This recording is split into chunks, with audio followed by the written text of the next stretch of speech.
Assalamu alaikum guys, yes, it's another episode of Smile to Jannah. Smile to Jannah. Now of course, because of the pandemic, a lot of people are feeling the pinch. More so are those parents who rely on free school meals to feed their kids. Yeah.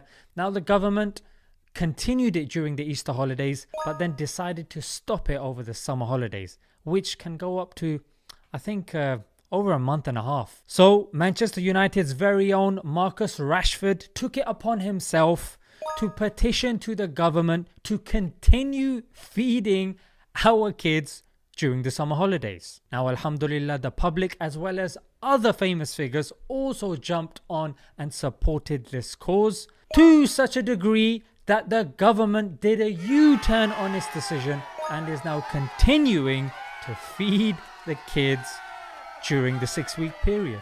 Now, I don't know about you, but it's a bit worrying that a footballer seems to have more concern for our kids than the people that are supposed to be leading us. When you look at it though, he's a 22-year-old young footballer. He shouldn't really be the one having to do this. Now, how is it that somebody with a fraction of the privilege and the education is giving our leaders a lesson in empathy? And isn't it worrying that we need celebrities and those of influence amongst us to petition the government to continue feeding our kids during this period? It seems strange that we have to be in a position where we're desperately arguing to try and get young people fed. Talk to Daniel Rashford. Yes, that's right. Our leader, our health secretary, Hancock. You're watching.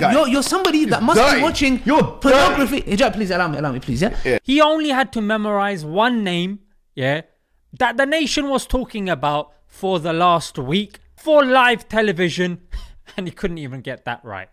Dan! And they've come up with the AIDS vaccine. They've come up with, or the AIDS, and as you know, there's various. And yes, you heard correct. Donald Trump, Mr. Donald Trump! After claiming he's walked his dog, finished his broccoli, he claimed that he found the cure to AIDS. From Suchin Tendolkar. We've developed some sort of resistance, to Donald Trump. We kind of expect that from him.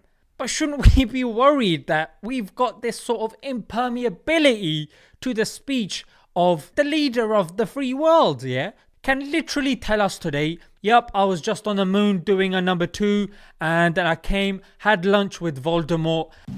Come, we've saved you a seat. And played tennis with my sister Bane. What is this? I mean, it seemed like the government qualified to play against the people in the final. The people showed the right discipline, applied the right pressure, and in the dying moments of the game, the people crossed it into Rashford, who headed it into the top right hand corner of the net with a belter, mate. He not only won the cup, he won the plates, the spoons, and the lot, mate, Whilst Hancock got sent off with a red card for thinking it was a game of golf.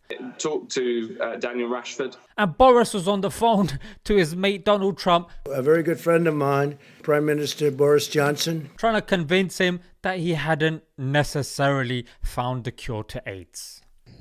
And they've come up with the AIDS vaccine. It was brilliant that Marcus stood up for this cause, and Raheem Sterling also was standing up for his cause, and people are appreciating footballers taking a stand. What was a bit worrying was, about 6 months ago, another footballer took a stand. Mesut Ozil. He took a stand for the Uyghurs in China.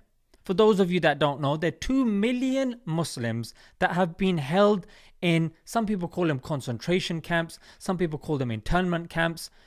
Regardless, their human rights are being violated there. He stood up. Arsenal turned his back against him.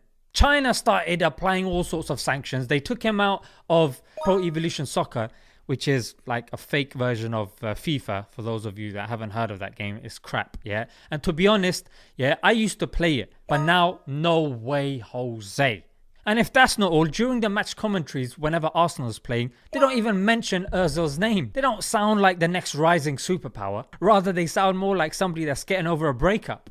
You know what families are going through now. I once had to go through that same system. You don't know the extent to how it's affecting people if you've not been through it. Now what's brilliant is a footballer that has been through this sort of stuff himself, because Marcus actually grew up on free school dinners and used to benefit from food banks. So he understands the pain and, you know, the peril of the people during this time. Boris, on the other hand, and most of these leaders, let's face it, they've studied in Eton, they've grown up in privilege, they don't understand what the common man is going through. They need more convincing trying to feed their own kids, but they need less convincing bailing out bankers. Can you think of anybody who stuck up for the bankers as much as I did? I defended them day in, day out. Where are their priorities? And they've come up with the AIDS vaccine. And why is he not picking up the phone and calling up Trump and saying, what on earth are you banging on about, mate?